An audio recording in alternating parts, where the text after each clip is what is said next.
Terlihat jelas. Sudah terlihat Erlan. Terlihatlah Bang. Sudah Bang. Ya jelas Erlan. Sudah Oke. mau record nih. Oke. Izin semuanya kawan-kawan semua yang terhormat Pak Dr. Insinyur Syahrial Sadik selaku dosen pengampu mata kuliah Ekonomi Publik. Di sini saya izin melanjutkan materi yang ingin saya bahas terkait regulasi dan deregulasi. Latar belakang.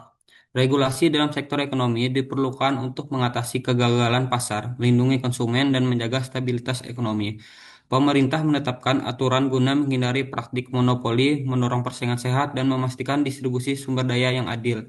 Namun, regulasi yang berlebihan dapat menimbulkan hambatan birokrasi dan mengurangi efisiensi. Oleh karena itu, deregulasi dilakukan untuk menyederhanakan aturan, meningkatkan iklim investasi, dan mendorong pertumbuhan ekonomi. Keseimbangan antara regulasi dan deregulasi menjadi kunci dalam menciptakan ekonomi yang kompetitif, efisien, dan berkelanjutan. Selanjutnya ada rumusan masalah. Yang pertama ada apa peran regulasi dalam pembangunan ekonomi. Yang kedua, kapan dan mengapa deregulasi diperlukan. Yang terakhir ada yang ketiga, bagaimana dampaknya terhadap pertumbuhan dan pemerataan. Selanjutnya di tujuan penelitian, menjelaskan peran dan fungsi regulasi dan deregulasi, mengidentifikasi konteks dan dampak deregulasi. Selanjutnya, menganalisis implementasi di Indonesia.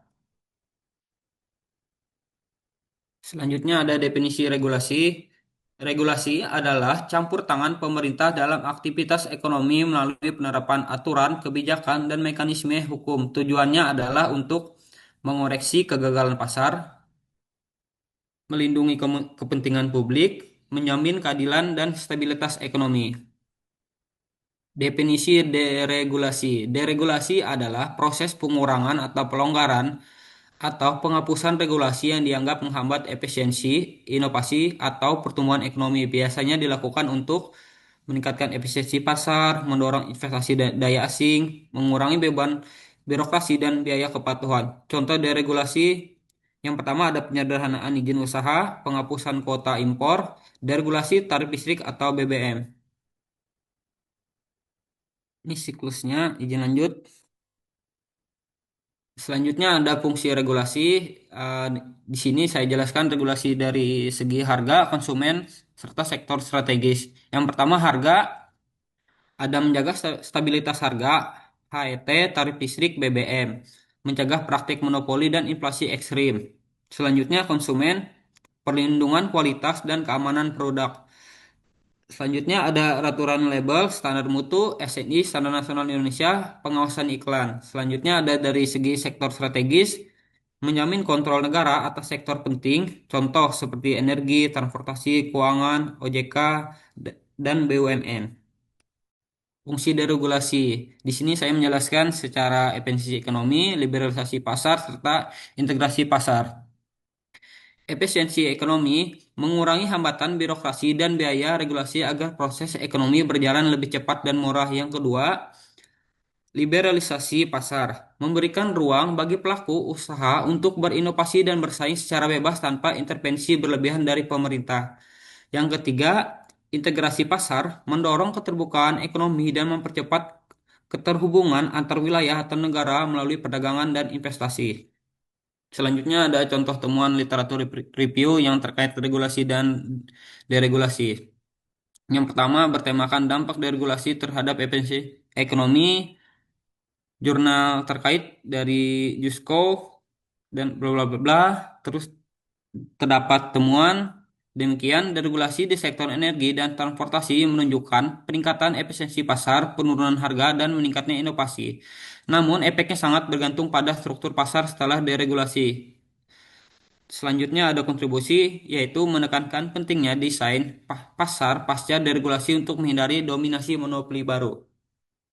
Selanjutnya ada temuan yang bertemakan regulasi sebagai alat perlindungan publik dari jurnal Baldwin, Aircap, M. Lotz, M tahun 2012 yang mendapatkan temuan regulasi diperlukan untuk melindungi kepentingan publik dalam sektor yang rawan eksternalitas negatif, misalnya lingkungan dan kesehatan. Regulasi yang terlalu ketat tanpa fleksibilitas dapat menghambat inovasi. Kontribusi kontribusi yang dapat memperkenalkan pendekatan regulatory mix, perpaduan antara pengawasan ketat dan deregulasi selektif. Lanjut langsung ke kesimpulan dari literatur. Dari aspek yang pertama dari aspek efisiensi temuan umum yang didapatkan, deregulasi dapat meningkatkan efisiensi dan produktivitas khususnya di sektor dengan persaingan pasar yang kuat. Aspek yang selanjutnya ada risiko sosial. Temuan umum yang didapat, deregulasi dapat memperbesar ketimpangan dan melemahkan perlindungan sosial jika tidak disertai kebijakan kompensasi. Selanjutnya ada aspek kualitas regulasi. Regulasi yang baik harus adaptif, berbasis bukti, dan menghindari dominasi kepentingan sempit. Selanjutnya ada aspek peran negara. Temuan umum yang didapat, negara tetap memiliki peran penting dalam mengawasi pasar dan menjamin akses yang adil serta perlindungan bagi masyarakat. Selanjutnya ada implementasi di Indonesia terkait regulasi. Nomor satu ada Undang-Undang Cipta Kerja Omnibus Law pada tahun 2020 menyatukan berbagai regulasi untuk menyederhanakan perizinan usaha tujuan untuk mempercepat investasi dan penciptaan lapangan kerja, namun menuai kontroversi terkait perlindungan tenaga kerja dan lingkungan. Yang kedua ada peraturan OJK dan BI mengatur sektor keuangan dan perbankan untuk menjaga stabilitas sistem keuangan. Contoh, regulasi prudensial perbankan, fintech, dan perlindungan konsumen. Yang ketiga ada kebijakan perlindungan konsumen.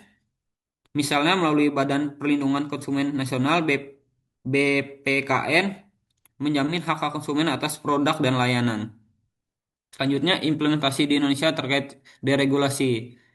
Yang pertama ada paket kebijakan ekonomi pada tahun 2015 sampai dengan 2019 dikeluarkan oleh Presiden Joko Widodo dalam 16 paket kebijakan. Fokus pada penghapusan aturan yang menghambat investasi dan usaha. Contoh, penyederhanaan izin investasi, perbaikan logistik, deregulasi sektor pertanian. Yang kedua ada OSS, Online Single Submission, di mana sistem perizinan usaha berbasis digital, menghapus banyak proses manual yang berbelit dan lama, mendorong efisiensi birokrasi dan transparansi. Yang ketiga ada deregulasi energi dan infrastruktur.